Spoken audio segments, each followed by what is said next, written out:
iyo ukorera entreprise, benshi ngaha murakorera ama entreprise cyangwa murakorera ibikorwa kanaka, abakozi hari abantu benshi dusengera ngaha mu ishengero bashaka ama promotion. Ariko mwese murabizi yuko promotion si ikintu basengera gusa.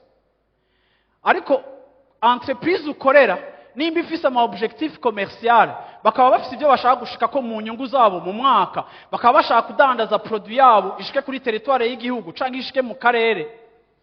Wowe winjiye muri entreprise, nimba ujejwe marketing, nimba hari ikintu ujejwe, nimba uri muri production, uruhara rwawe gwiza muri entreprise birashobora gutuma baguha promotion, kuko hariho resultat nziza, hariho inyungu, hariho umwimbu bariko barakubonako.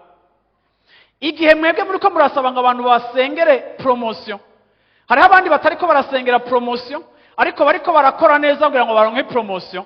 Reka nakumenyesha yuko ariko arakora neza ngo aronke promotion, nawe ukaba uriko urasenga uri kigaba ngo uronke promotion.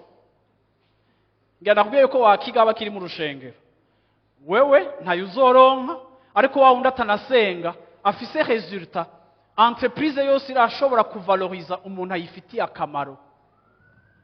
Iyo ufise akamaro, haleluya, nta muntu atabona ico umaze kuko urafise akamaro.